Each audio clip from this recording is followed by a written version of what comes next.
sommes en train de voir, là maintenant je rentre dans mon message. Quoique ce que j'ai dit avant, c'était un message aussi quelque part. Nous sommes en train de voir à quoi sert l'onction. Amen.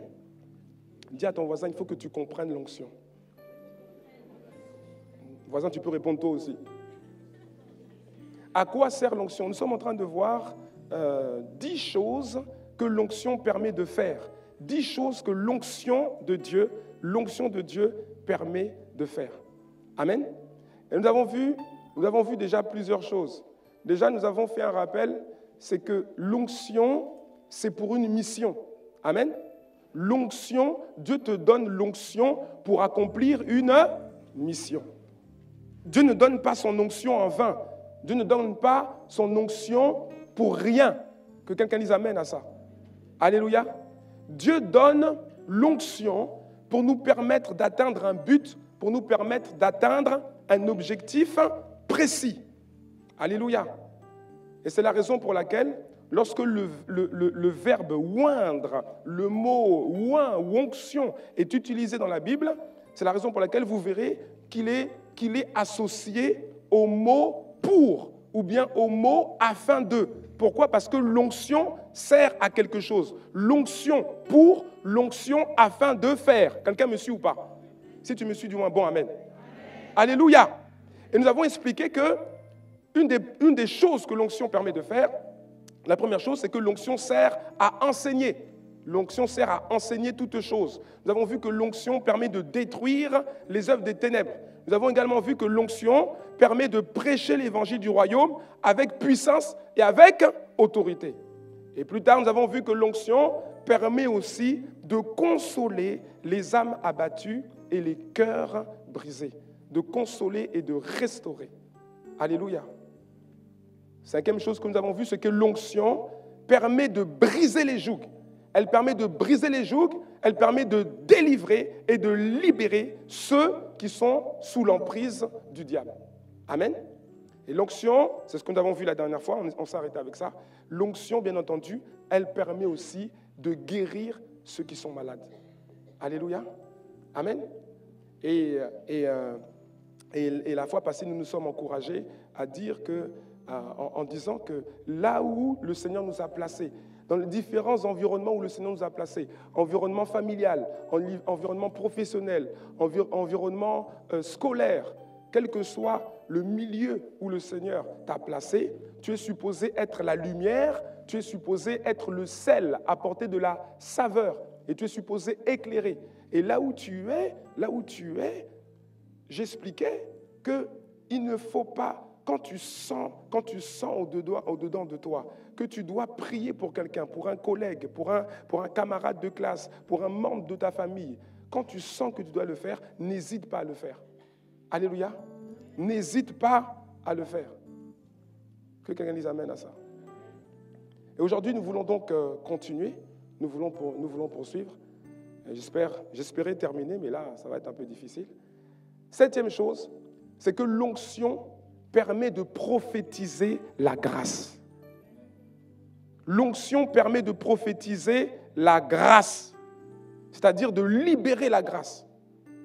Luc chapitre 4, versets 18 à 19. L'Esprit du Seigneur est sur moi. C'est Jésus qui parle et il dit quoi? Il dit, l'Esprit du Seigneur est sur moi. Et là maintenant, il explique pourquoi. Parce qu'on a dit que l'onction sert à quelque chose, n'est-ce pas? Oui ou non?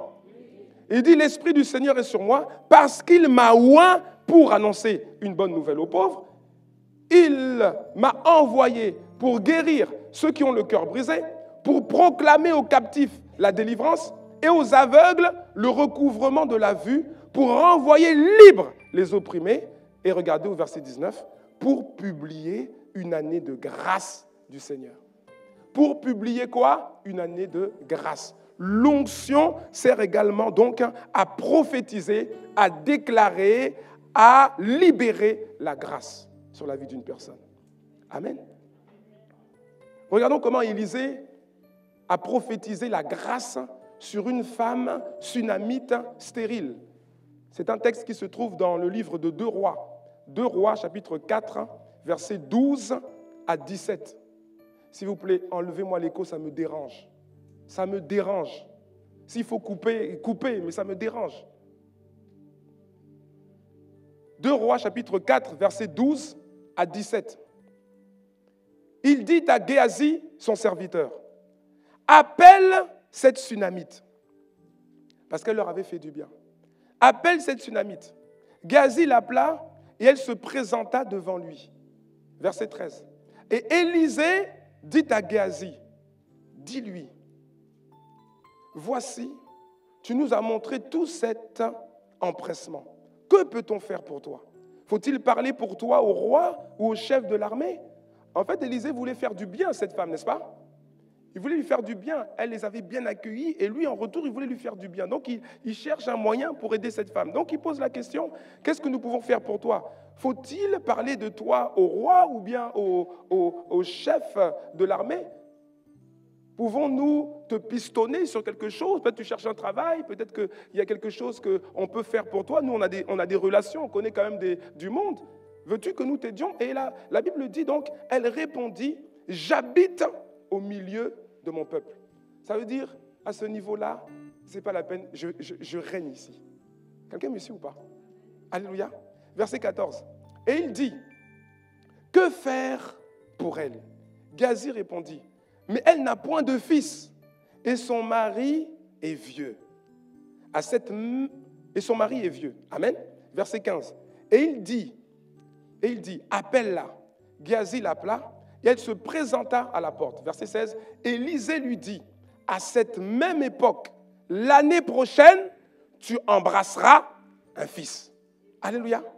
À cette même époque, l'année prochaine, tu embrasseras un fils. Qu'est-ce qu'il est en train de faire? Il est en train de prophétiser la grâce sur la vie de cette personne. Il la prophétise à partir de quoi? À partir de l'onction qu'il a reçue de Dieu, de l'onction qui est sur lui. Quelqu'un me suit? Alléluia. Il prophétise. Et si ça avait été un autre sujet, s'il avait eu un autre besoin, il aurait prophétisé par rapport à ce besoin. Quelqu'un me suit ou pas? Quelqu'un me suit? Il prophétise. À cette même époque, l'année prochaine, tu embrasseras un fils. Et elle dit, non! Elle crie, non, mon Seigneur, homme de Dieu, ne trompe pas ta servante. Pourquoi elle dit ça? Parce que ça faisait déjà de longues années qu'elle cherchait à enfanter. Et certainement qu'elle avait eu des gens qui n'étaient pas loin comme Élisée était. Ils n'étaient pas loin de Dieu. Ils étaient peut-être loin de Dieu, mais pas loin. Il y a beaucoup de gens, ils vous disent, je suis loin de l'Éternel. Oui, il est tellement loin que Dieu ne le connaît même pas. Et certainement, il y a des gens comme ça qui ont dit, voilà, tu seras enceinte, tu seras... Mais en fait, rien ne se passait. Et du coup, elle avait créé une sorte de barrière autour d'elle. Dès qu'on lui parlait de bénédiction, elle refusait. Non. Pourquoi? Parce que certainement, elle avait été blessée au-dedans d'elle, elle s'est sentie trompée. Elle avait mis beaucoup d'espoir dans certaines paroles, mais elle n'avait pas été exaucée. C'est la raison pour laquelle, quand l'homme de Dieu lui annonce, libère la grâce sur sa vie, elle répond par la négative avec un mouvement de recul. Mais l'onction permet de prophétiser la grâce. Le verset 17 nous l'atteste. Verset 17, cette femme devint enceinte. Elle devint enceinte. Et elle enfanta un fils à la même époque. L'année suivante, exactement comme Élisée lui avait dit. Que quelqu'un dise merci Seigneur. L'onction sert à prophétiser. Elle permet de prophétiser la grâce. Alléluia. En fait, l'onction permet de prophétiser la grâce sur une personne par rapport à des promesses divines que cette personne n'expérimente pas encore. Parce que l'onction ne permet pas de prophétiser de n'importe quoi. L'onction permet de prophétiser sur la vie d'une personne des choses que cette personne est supposée déjà pouvoir vivre et déjà pouvoir expérimenter. Quelqu'un me suit ou pas quand je dis ça? C'est-à-dire que quand on regarde la vie de la personne, on remarque, on discerne que normalement, cette personne, à cet âge-là, dans cette saison-là, elle devrait déjà bénéficier de telle chose, telle chose, telle chose, telle chose ou telle chose. Quelqu'un me suit, non? Mais en regardant, on constate que la personne n'expérimente pas ça. Alors que pourtant, c'est une promesse que Dieu a faite. Alléluia. C'est une promesse. Parce qu'il a dit à plusieurs reprises dans la Bible, il dit, il n'y aura au milieu de vous aucune femme stérile. Et même la première bénédiction que Dieu libère sur l'humanité dans le livre de Genèse, au chapitre 1, il commence par dire, soyez féconds. Soyez féconds. Amen. Donc en fait, il y a des choses que tu es en droit d'avoir. Il y a un héritage spirituel que tu es en droit de posséder. Il y a des choses que tu es supposé déjà vivre. Il y a des choses que tu es supposé déjà expérimenter. Mais quand on voit ta vie, on voit que ça manque. Et donc, quand l'onction de prophétie, de la grâce arrive, lorsqu'il descend, il vient pour libérer la grâce, pour libérer ce qui était bloqué, pour libérer une chose que tu aurais dû avoir déjà peut-être depuis plusieurs années, mais qui est encore bloquée quelque part. Que quelqu'un dise merci Seigneur pour l'onction. Alléluia. L'onction sert à prophétiser la grâce. Actes chapitre 2, verset 18. La Bible dit ceci. Oui, sur mes serviteurs et sur mes servantes, dans ces jours-là, je répandrai de mon esprit, et nous n'avons pas oublié que l'onction, c'est le Saint-Esprit, n'est-ce pas? Je répandrai de mon esprit, ou encore donc, je répandrai de mon onction, et ils prophétiseront. Ils prophétiseront. Dis à un voisin, prophétise. Dis à notre voisin, prophétise. Alléluia. Prophétise la grâce. L'onction permet de prophétiser. C'est-à-dire prophétiser, ça signifie, en fait, prophétiser, c'est quoi? Prophétiser, c'est dire ou c'est répéter ce que Dieu dit ou ce que Dieu a dit. C'est ça, prophétiser. Tu ne prophétises pas des choses que Dieu n'a pas dit, sinon ce n'est pas une prophétie. Tu n'aimes pas la tête de ton voisin, tu dis, je prophétise qu'il va... Hein? Il n'a qu'à tomber dans son jardin, se cogner la tête et puis... Ça, c'est quelle prophétie, ça? Prophétiser, c'est dire, c'est répéter ce que Dieu a dit ou ce que Dieu est en train de dire. Amen. Si Dieu n'a pas dit, la prophétie est vaine. La prophétie est un mensonge. Alléluia. Bien-aimé, mon frère, ma soeur, Dieu parle en permanence. Dieu parle en permanence. Dieu parle en permanence sur ta vie. Sur ta vie, Dieu parle en permanence. La Bible dit ceci, la Bible dit que Dieu soutient toutes choses par sa parole puissante. Il soutient toutes choses par sa parole puissante. Ça veut dire quoi? Ça veut dire que si Dieu se tait, qui va soutenir? Qui va soutenir toutes choses? Qu'est-ce qui va soutenir toutes choses? C'est la raison pour laquelle on dit que Dieu, il faut comprendre que Dieu parle en permanence. Le Père parle en permanence. Le Père parle en permanence. Il parle en permanence sur ta vie. Dieu parle sur ta vie. J'ai dit Dieu parle sur ta vie. Il parle sur ta vie. Et parfois, quand il parle, même souvent, quand il parle, toi, tu n'entends pas ce qu'il dit. Tu n'entends pas ce qu'il dit. Tandis que le diable, lui, qui est connecté, qui cherche à comprendre ce qui arrive sur ta vie, tu n'as pas remarqué que parfois, il y a des moments, en fait, où tu sens comme une oppression démoniaque. C'est-à-dire que tu te sens attaqué de toutes parts par rapport à un sujet donné. Quelqu'un me suit ou pas? En fait, c'est parce que, et tu réalises peut-être pas, mais c'est parce qu'en fait, Dieu a parlé, toi tu n'as pas capté, mais Satan a entendu. Et il a entendu les paroles de grâce prophétique que Dieu a libérées sur ta vie. Et il dit, il est hors de question, Satan dit, il est hors de question que cette femme-là, que cette sœur-là expérimente ça. Et donc, il va chercher à faire en sorte que tu sois tellement distrait, tellement rempli de pensées négatives par rapport aux difficultés, au contexte de ta vie, que tu n'entends même plus Dieu te parler. Est-ce que quelqu'un me suit? Parfois, tu n'entends pas. Alors que Dieu parle en permanence sur ta vie. En permanence. Dieu parle. Quand tu te lèves, Dieu parle et il a parlé déjà. Dieu a parlé sur ta journée. Mais est-ce que tu sais ce qu'il a dit? Est-ce que tu sais ce qu'il a dit? Tandis que le diable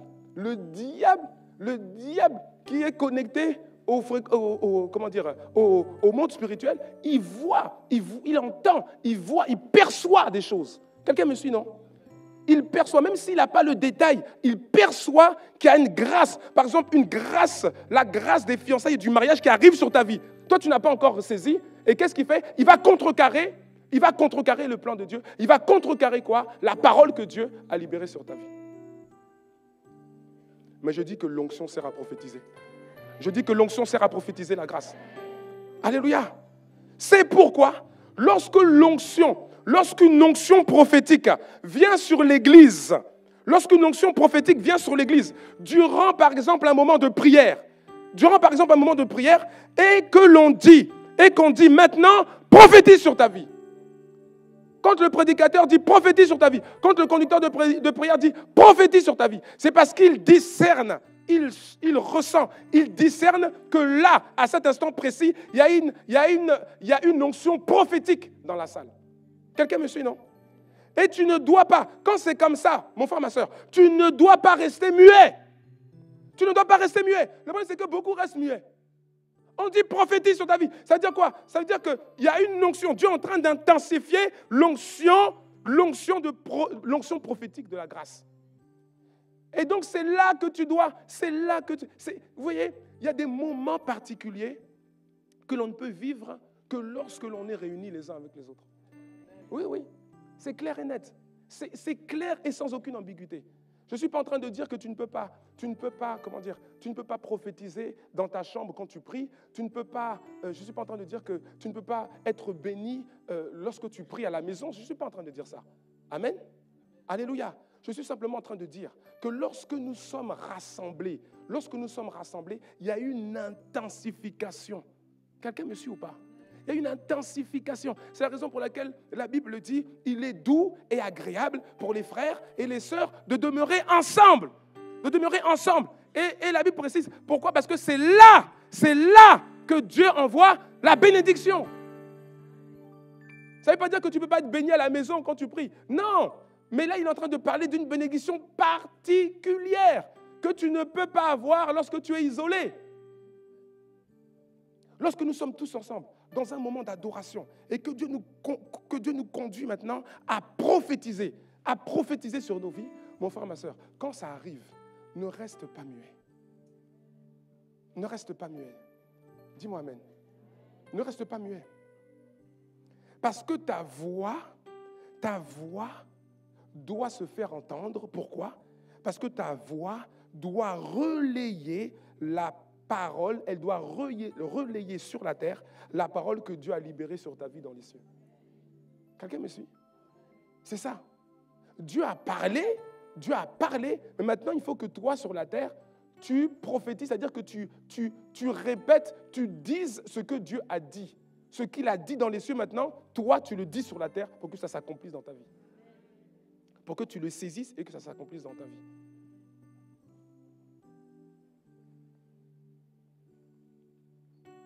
Quand on dit maintenant prophétise sur ta vie, ne reste pas muet. Je ne sais pas quoi dire. Quoi? Avec ton contexte, avec les montagnes que tu as devant toi, avec les géants qui sont devant toi, avec toutes sortes de contextes que tu as, des choses compliquées, tu ne sais pas quoi dire. Tu ne sais pas quoi dire. Prophétise sur ta vie les promesses que Dieu t'a faites. Ce que Dieu t'a dit, redis-le. Libère une parole avec ça. Surtout quand on est dans un moment où il y a une forte onction prophétique. Dis à ton voisin, il te faut l'onction. Non, dis-lui, je suis sérieux. Franchement, il te faut l'onction. Alléluia. Autre chose.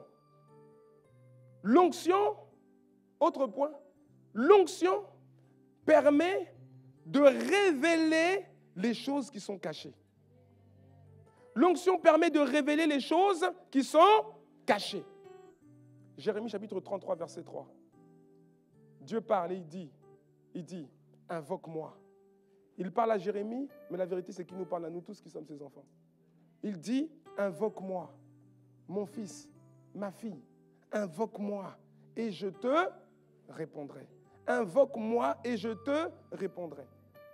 Certains vont dire, oui, mais j'ai invoqué et je n'ai pas reçu de réponse. Si tu as invoqué, tu n'as pas reçu de réponse, ça veut dire que tu n'as pas suffisamment invoqué. Dis-moi amen. Ça veut dire que tu n'as pas suffisamment invoqué. Parce qu'il dit, invoque-moi et je te répondrai. Il n'a pas dit et je te répondrai tout de suite. Il a dit et je te répondrai. Est-ce qu'il ment? Non. Et parfois aussi, il répond, Dieu répond, tu l'as invoqué, il répond, mais sauf que ta réponse a été bloquée au deuxième ciel. On a vu dans le cas de Daniel, oui ou non? Dieu, il avait prié et Dieu lui a répondu tout de suite, parce que l'ange lui explique que Dieu lui a répondu tout de suite. Mais sauf que la réponse qui devait parvenir par un ange, cette réponse a été bloquée au deuxième ciel. Parce que l'ange a été bloqué par une puissance satanique.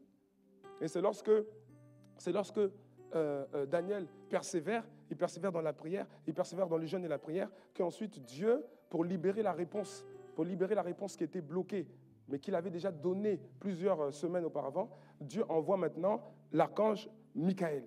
Et l'archange Michaël vient, il décante la situation et la réponse arrive à Daniel. Amen. Alléluia. Ce que j'essaie de dire, c'est quoi? Dieu dit, invoque-moi et je te répondrai. Il n'a pas dit, invoque-moi et je te répondrai dans 2 heures. Il n'a pas dit, invoque-moi et je te répondrai dans 2 minutes. Il n'a pas dit, invoque-moi et je te répondrai dans 2 jours. Il n'a pas dit, invoque-moi et je te répondrai dans 2 mois. Il a dit, invoque-moi et je te répondrai. Je te répondrai. Donc, si tu continues à invoquer, à un moment donné, il va te répondre. Alléluia. Il va te répondre. 1 Corinthiens chapitre 2, versets 9 à 11. 1 Corinthiens chapitre 2, versets 9 à 11. Mais comme il est écrit, ce sont des choses que l'œil n'a point vues, que l'oreille n'a point entendues, et qui ne sont point montées au cœur de l'homme. Des choses que Dieu a préparées pour ceux qui l'aiment. Verset 10, Dieu nous les a révélées. Il a fait quoi? Il nous les a révélées par l'Esprit. Par l'Esprit. Et nous savons que le Saint-Esprit, nous savons que l'onction, c'est le Saint-Esprit. C'est la raison pour laquelle nous sommes en train de dire que l'onction permet de révéler les choses qui sont cachées. Amen. Dieu nous les a révélées par l'Esprit. Car l'Esprit sonde tout. Il sonde même les profondeurs de Dieu. Lequel des hommes, en effet, connaît les choses de l'homme si ce n'est l'Esprit de l'homme qui est en lui. De même, personne ne connaît les choses de Dieu si ce n'est l'Esprit de Dieu. Que quelqu'un dise Amen. Alléluia. Dans Éphésiens chapitre 1, du verset 17 au verset 18, l'apôtre Paul explique ceci. Il dit, afin que le Dieu de notre Seigneur Jésus-Christ, le Père de gloire, vous donne, il vous donne quoi? Un esprit de sagesse et de révélation. C'est-à-dire, afin qu'il vous donne une onction. Quelqu'un me suit, non? Tu comprends maintenant? Il nous donne une onction de sagesse et de révélation dans sa connaissance. Et qu'il illumine les yeux de votre cœur pour que vous sachiez quelle est l'espérance qui s'attache à son appel. Ce passage-là, en fait, il fait chavirer. Oui ou non? Il fait chavirer. Et qu'il illumine, déjà les mots, oh Seigneur, et qu'il illumine les yeux, mes yeux là, non, les yeux de ton cœur. Pour que tu saches, pour que vous sachiez quelle est l'espérance. Oh Seigneur, nous avons une espérance. Quelle est l'espérance qui s'attache? Et cette espérance-là, elle n'est pas loin. Elle s'est attachée à Seigneur. Elle s'attache à son appel. Quelle est la richesse de la gloire de son héritage qu'il réserve à qui? Aux saints, c'est-à-dire à moi, j'en fais partie. Alléluia. Ah. Mais pour ça, il faut un esprit de sagesse et de révélation. Et heureusement, Dieu nous fait grâce, l'onction permet de révéler les choses qui sont cachées. Amen. Les choses qui sont cachées. Mais pas que les choses qui sont cachées et qui concernent les gens en général, ou bien les choses qui concernent le collectif, des choses qui sont cachées et qui te concernent aussi toi personnellement. Alléluia. Amen. Que quelqu'un dise merci Seigneur. Tourne-toi vers un autre voisin à qui tu n'as pas parlé et dis-lui, il te faut l'onction. Alléluia. Merci Seigneur. L'onction. Autre point, 9e chose. L'onction permet de servir Dieu dans une autre dimension. Un niveau supérieur d'excellence. Oui, l'onction permet ça.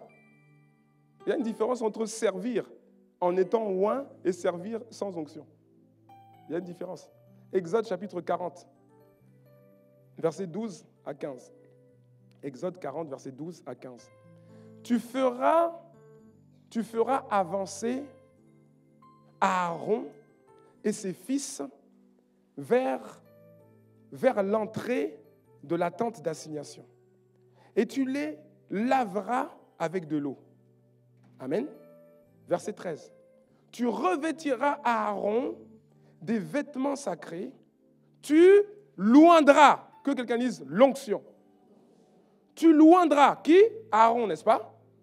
Tu loindras et tu le sanctifieras. En fait, quelque part, et là, il est en train de nous donner des éléments qu'on va voir à partir de la semaine prochaine.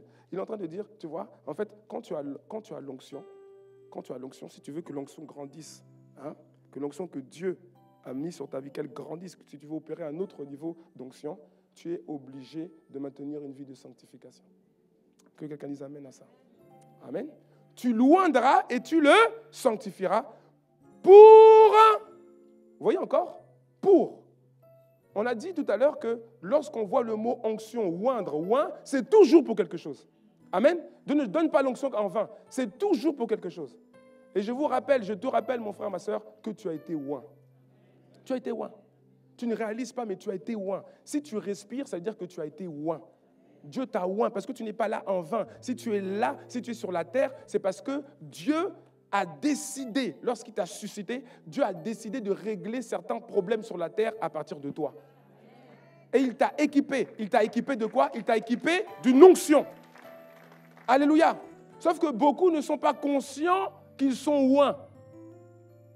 Et même quand ils sont conscients, quelqu'un peut être conscient qu'il est oint, mais sauf que l'épaisseur de son onction, l'épaisseur de son revêtement c'est pas encore ça. Quelqu'un me suit, non?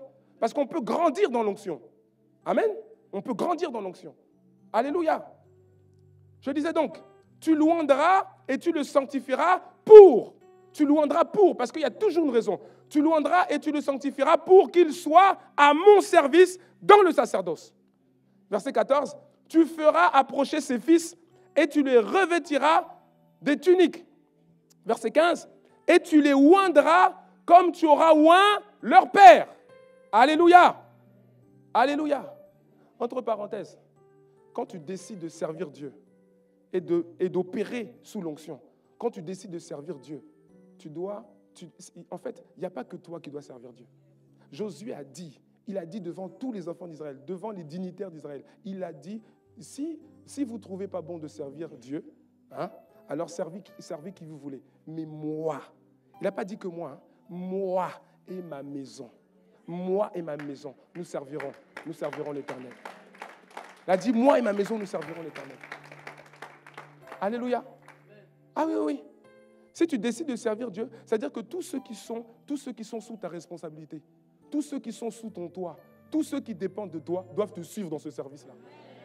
Et c'est ça que Josué est en train de dire. Il dit oui, il n'a pas dit, moi je servirai l'Éternel. Il a dit non, moi et ma maison, nous servirons l'Éternel. Alléluia. Et voilà encore un autre exemple. Dieu dit, tu vas oindre Aaron et tu vas oindre aussi les fils de Aaron. Alléluia. Tourne-toi vers un voisin, dis-lui service familial. Alléluia. Service familial. C'est ça. Amen. Tu feras approcher ses fils, tu les revêtiras des tuniques et tu les oindras comme tu auras oint leur père pour qu'ils soient à mon service dans le sacerdoce. Oint pour. C'est toujours oint afin de oint pour. Alléluia. Et regardez, cette onction leur assurera à perpétuité le sacerdoce parmi leurs descendants. Que quelqu'un dise merci Seigneur. Alléluia. Servir Dieu avec l'onction te permet de le servir dans une autre dimension. Servir Dieu avec l'onction, ce n'est pas la même chose que servir Dieu sans l'onction. Ce n'est pas comparable.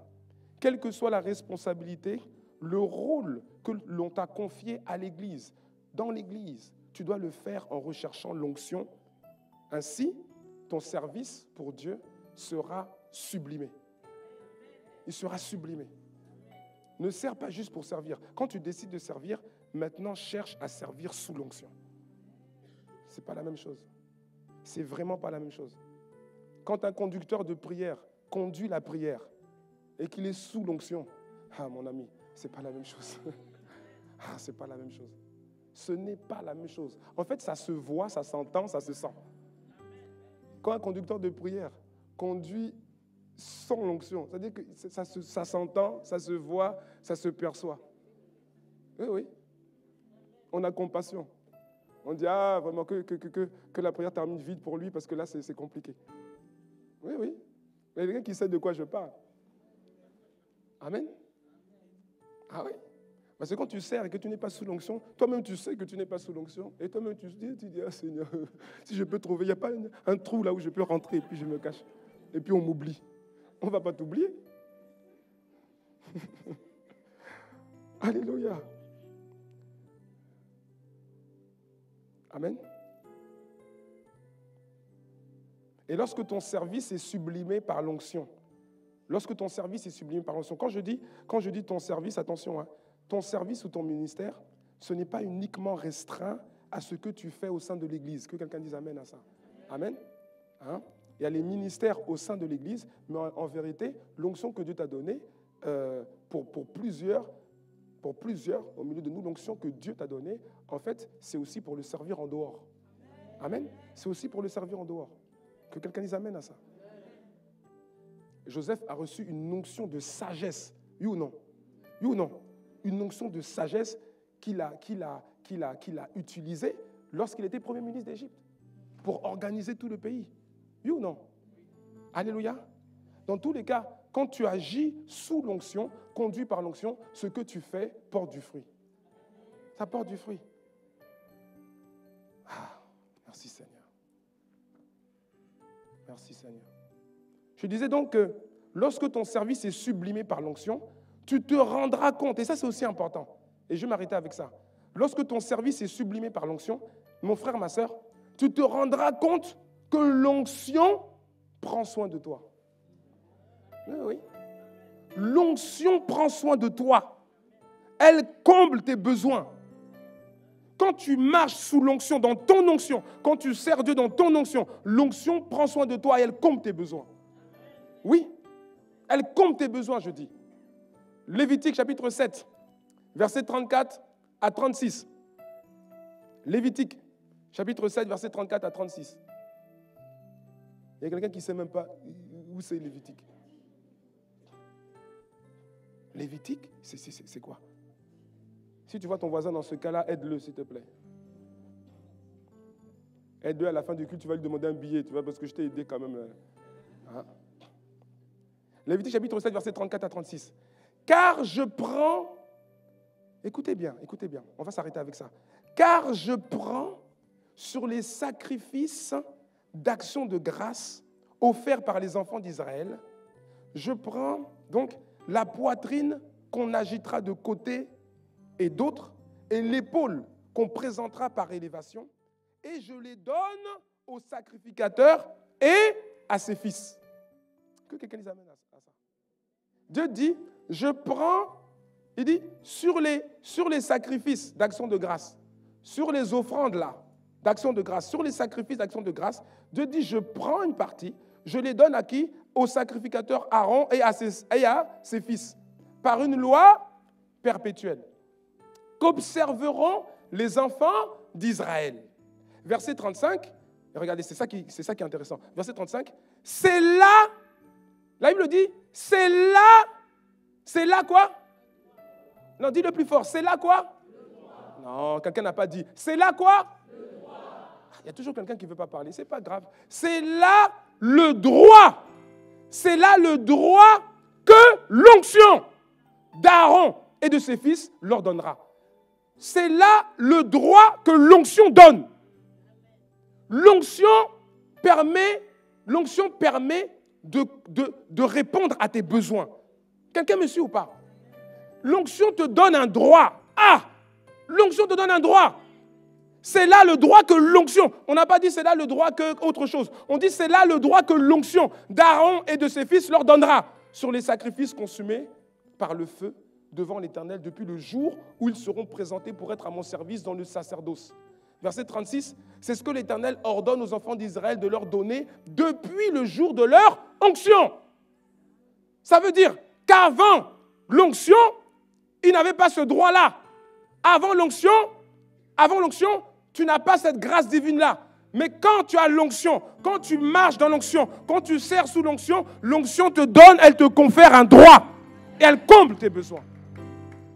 Oui, elle comble tes besoins. Quand quelqu'un sert Dieu, quand quelqu'un vit sa vie sous l'onction, dans l'onction, qu'il marche dans l'onction, qu'il sert Dieu dans l'onction, l'onction prend soin de cette personne. C'est l'onction de Joseph qui a pris soin de Joseph. Oui, c'est l'onction de Joseph qui a pris soin de Joseph. Normalement, il devait être un esclave. Il devait être un esclave. Merci. Au bout d'1 heure, c'est parti.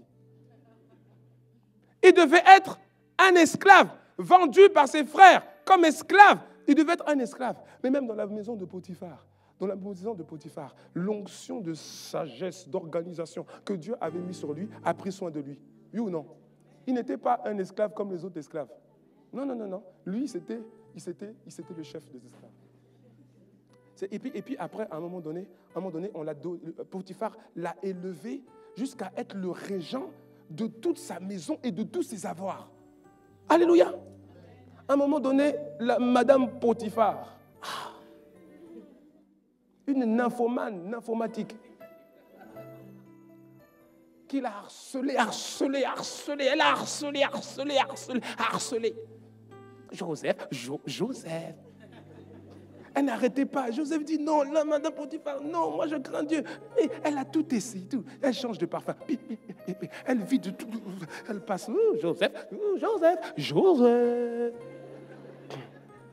À un moment donné, cette nymphomatique a sauté sur Joseph.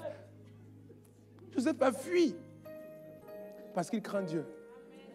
Ah oui. Alléluia. Il craignait Dieu, il a fui.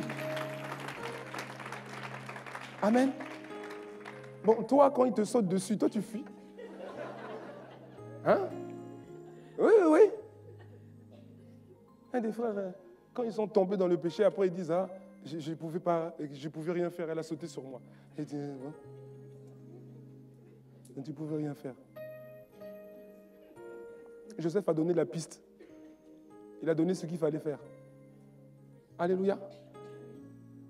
Et donc, il a été accusé injustement. Elle a dit que non, Joseph voulait la violer. Alors que Joseph, depuis des mois, on ne sait pas combien de temps elle a fait ces avances-là, Joseph la fuyait. Et maintenant, il est accusé injustement. On le met en prison. Mais même en prison, c'est l'onction de Joseph qui a pris soin de lui. C'est l'onction de Joseph qui l'a élevé dans la prison, non pas comme simple prisonnier, mais un prisonnier qui côtoie les prisonniers du roi. Ah oui. Alléluia. Et c'est l'onction encore de Joseph qui l'a fait sortir de prison. Et c'est l'onction de Joseph qui a fait de lui le premier ministre d'Égypte. L'onction, dis à un voisin, l'onction prend soin de toi. Alléluia. L'onction prend soin de toi. Je crois que l'onction de Betsaleel, l'onction de Oholiab, qui ont conçu le tabernacle et les ustensiles dans le tabernacle, je crois que cette onction-là que Dieu leur a donnée, je crois que cette onction-là, non seulement elle leur a permis de servir Dieu pour les choses directement liées au royaume de Dieu, mais en même temps, elle leur a permis de gagner leur vie. Alléluia. Dis à un voisin, l'onction prend soin de toi. Merci Seigneur. Merci Seigneur. L'onction prend soin de toi. Tu sais pourquoi l'onction prend soin de toi? Tu sais pourquoi? Parce que la Bible dit que l'ouvrier mérite son salaire. Où est le lien? Mon ami, il y a un lien. Parce que l'onction que Dieu t'a donnée, c'est pour faire son œuvre. L'onction que Dieu t'a donnée, c'est pour faire son œuvre. Et donc, quand tu prends cette onction et tu fais l'œuvre de Dieu, tu accomplis ce que Dieu attend de toi. Dieu prend soin de toi. L'onction prend soin de toi. Alléluia. L'onction prend soin de toi. J'ai dit l'onction prend soin de toi. Frère, je termine. J'avais dit que je termine. Je vais terminer. 10e point. Dis à un voisin, c'est pour toi. Qu'elle reste tranquille, c'est pour toi. Je vais aller vite. Dernier point donc. L'onction permet de jouir de la protection divine. L'onction permet de jouir de la protection divine. Psaume 105, versets 14 à 15. En parlant d'Abraham, d'Isaac et de Jacob. La Bible dit ceci. Mais il, en parlant de Dieu là, mais Dieu ne permit à personne de les opprimer. Et il châtia des rois à cause d'eux. Dis à un voisin, à cause de l'onction. Ah oui. Mais Dieu ne permit à personne de les opprimer. Et il châtia des rois à cause d'eux. Verset 15. Ne touchez pas à mes oins. Ne touchez pas à mes oins et ne faites pas de mal à mes prophètes. Dieu dit, on ne touche pas à ces oins. On ne touche pas, on ne touche pas. On ne touche pas. On ne touche pas. Ah oui. La Bible dit que, mais c'est clair, parfois on lit la Bible trop vite. On dit que Dieu a permis à personne de les opprimer. Et la Bible dit que Dieu a châtié des rois, des dirigeants, des présidents, des premiers ministres.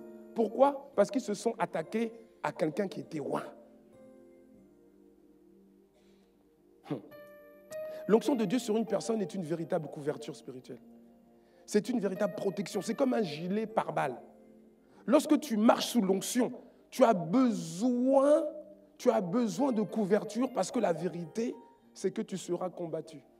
Quand quelqu'un marche sous l'onction, quand quelqu'un accomplit avec Dieu des exploits, des prodiges, grâce par le biais de l'onction que Dieu a mis sur lui, cette personne est nécessairement combattue. On en a parlé, n'est-ce pas? Cette personne est combattue.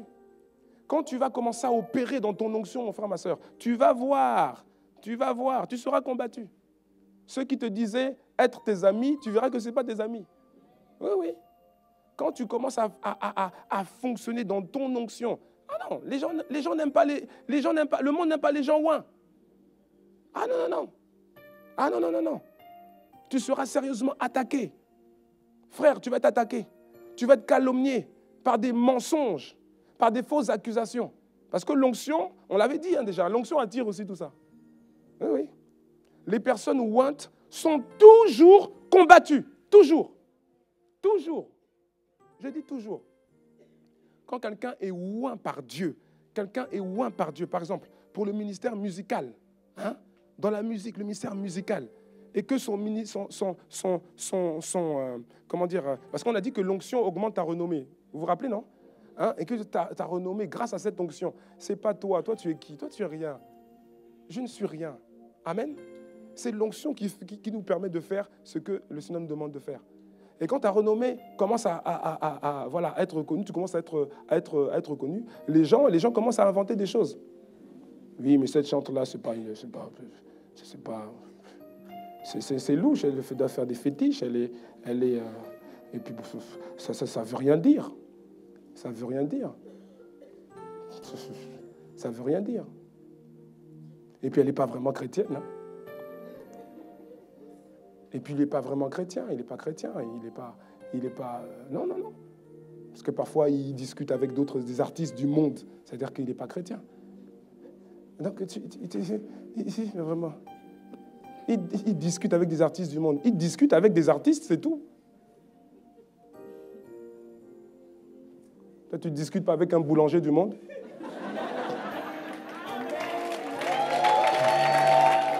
Alléluia.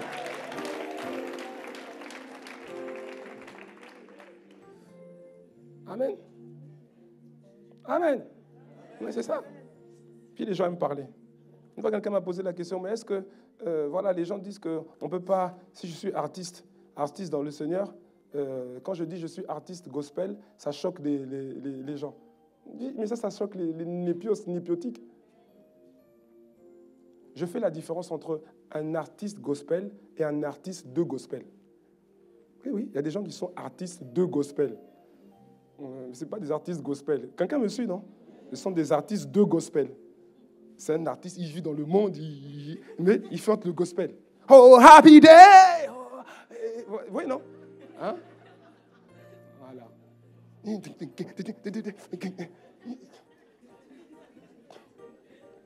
il y a les artistes gospel. C'est des artistes. Mais dans l'église, il y a des gens qui n'aiment pas le mot artiste. On ne peut pas associer artiste à gospel. Artiste et gospel, ça ne va pas ensemble. Ah bon? Un artiste, c'est quelqu'un qui fait des choses de manière artistique, de manière excellente. C'est ça un artiste? Pourquoi vous inventez des choses compliquées?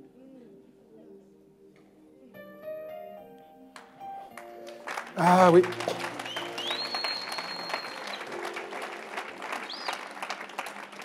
Bon, cette fois-ci, je termine. 1 Samuel, chapitre 26, versets 7 à 6. Aïe, aïe, aïe, aïe, aïe. David et Abishai allèrent de nuit vers le peuple. Et voici, Saül était couché et dormait au milieu du camp. Et sa lance était fixée en terre à son chevet. Abner et le peuple étaient couchés autour de lui. Abishai dit à David, « Dieu livre aujourd'hui ton ennemi entre tes mains. Laisse-moi, je te prie, le frapper de ma lance et le clouer en terre d'un seul coup pour que je n'ai pas à y revenir. » Verset 9. Mais David dit à Abishai, « Ne le détruis pas, car qui pourrait impunément porter la main sur l'oint de l'Éternel? » Pourtant, Saül, ça faisait déjà un moment que Saül, en fait, avait été disqualifié. Oui ou non? Il avait été disqualifié. Mais malgré tout, il avait reçu une onction, oui ou non? Or, Dieu ne se repent pas de ses dons. Il avait reçu une onction. Et même si ce qu'il faisait, ce qu'il disait, n'était plus agréable à Dieu, et même si David avait une opportunité de régler le compte de Saül, David a dit, il est hors de question de lever la main sur quelqu'un que Dieu a oint. Alléluia. Et c'est là une parole que beaucoup oublient. C'est une parole que beaucoup de chrétiens oublient. On ne porte jamais la main sur quelqu'un qui a été oint par Dieu. Jamais, jamais. Même si cette personne, à un moment donné, a commencé à, vous voyez, non? À dévier. Mon ami, ferme ta bouche. Ne critique pas. Ne porte pas la main sur cette personne. Ne critique pas, c'est-à-dire, ne porte pas la main, c'est-à-dire ne critique pas, c'est-à-dire ne murmure pas. Reste calme, ferme ta bouche, ferme ta bouche, ferme ta bouche. Si tu ne comprends pas pourquoi, tais-toi seulement. Préserve-toi et avance. C'est mieux pour toi. Mais surtout, ne touche pas à un homme oint ou à une femme ointe. Beaucoup de gens se maudissent sans le savoir à cause de cela. Beaucoup. Je dis beaucoup. Je dis beaucoup. Beaucoup se maudissent eux-mêmes sans le savoir à cause de ça. Plusieurs ont des blocages. Et là, je perçois que je ne parle pas. C'est-à-dire que là, je ne parle pas dans le vide. Il y a plusieurs personnes, vous êtes concernées par ça. Je dis, il y a plusieurs personnes dans la salle, vous êtes concernées par ça. Vous vous êtes auto-maudits. Plusieurs, vous avez des blocages en tout genre dans votre vie, tout simplement parce que vous avez touché à une personne que Dieu a ointe. Vous avez osé critiquer, osé murmurer, osé dire des mots méchants, mauvais sur une personne que Dieu a ointe. Et c'est pourquoi, mon frère, ma soeur, tu dois impérativement te garder de ce genre de comportement. Et si tu as eu ce genre d'attitude hier ou par le passé, alors aujourd'hui, demande sincèrement pardon à Dieu, et repens-toi. Repens-toi. Parce que David l'a dit très clairement. Car qui pourrait impunément porter la main sur l'oint de l'Éternel? Et attention, il faut redonner le contexte. David, est-ce qu'il était oint? Au moment où il dit ça, est-ce que lui-même il était oint? Il était oint, n'est-ce pas? Ça veut dire quoi? Ça veut dire que même si toi tu reconnais que tu es oint, même si tu opères sous l'onction, même si tu opères sous l'onction et que tu fasses ce que Dieu te demande de faire et que tu es consacré, David dit, si tu critiques, tu touches, tu portes la main, tu murmures contre quelqu'un qui a été oint, même si cette personne a dévié, même si toi tu es oint, Dieu dit, David dit ici que tu ne vas pas t'en sortir impuni. C'est sérieux. C'est sérieux. Alléluia. Nous allons nous lever pour prier pour ceux qui peuvent se lever. Et il y a quelqu'un, tu dois élever la voix et tu dois demander pardon au Seigneur. Tu dois demander pardon au Seigneur parce que ce que j'ai dit tout à l'heure est sérieux. Il y a plusieurs personnes, je perçois qu'il y a plusieurs personnes dans cette salle. Il y a des choses qui sont bloquées sur votre vie, dans vos vies, à cause de ça. Vous avez osé critiquer des hommes de Dieu parce que vous ne connaissez pas le contexte. Même s'il a dévié, même s'ils ont dévié, ils ont été loin à un moment donné. Yeah. Et tu n'es pas qualifié, aucun de nous ici n'est qualifié pour aller porter un jugement, pour aller murmurer, pour aller critiquer contre quelqu'un qui a été loin par Dieu. Inclinons la tête tous ensemble. Inclinons la tête tous ensemble.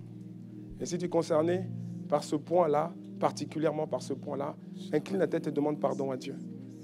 Demande pardon au Seigneur. Demande pardon au Seigneur. Demande pardon. Alors, ne t'occupe pas de ton voisin. Ton voisin ne peut pas t'aider là-dessus. Là, ça te concerne toi et ton futur. Toi et des choses qui sont bloquées dans ta vie. Parce que quand tu es dans ce genre de choses-là, même si Dieu veut te bénir, il y a des choses qui empêchent Dieu de te bénir. Il faut que tu rétablisses une situation correcte. Demande pardon au Seigneur. Dis, Seigneur, je te demande pardon pour toutes les fois où j'ai osé critiquer, où j'ai osé parler négativement sur une personne que tu as oint. J'ai osé parler, osé critiquer. Ah, ce pasteur-là, ah, il est comme ça. Ah, ce prophète-là, il est comme ça. Même s'il est comme ça, est-ce que c'est ton problème?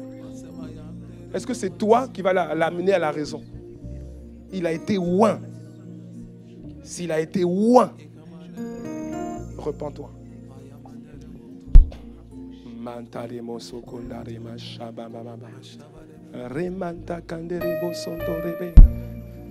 Seigneur, pardonne-nous. Seigneur, pardonne-nous. L'onction, nous avons dit l'onction, nous apporte une protection divine. Elle permet la protection divine.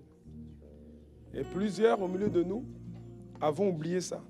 Et nous avons osé critiquer, parfois même injurier, insulter, avec des mots durs, des mots méchants, des hommes et des femmes que tu avais oints.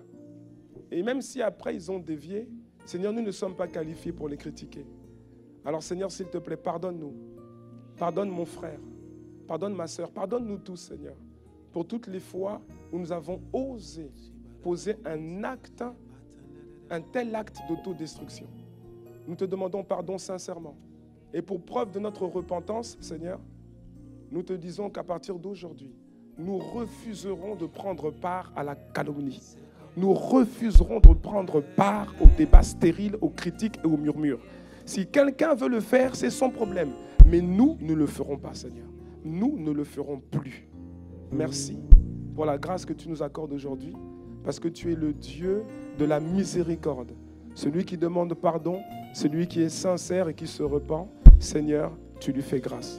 Merci de ce que tout ce qui était bloqué sur la vie de ma sœur, tout ce qui était bloqué sur la vie de mon frère à cause de ce péché, maintenant, ces choses sont désormais débloquées et il peut les recevoir pleinement dans le nom de Jésus. Merci Père. Nous t'avons ainsi prié au nom de Jésus. Amen.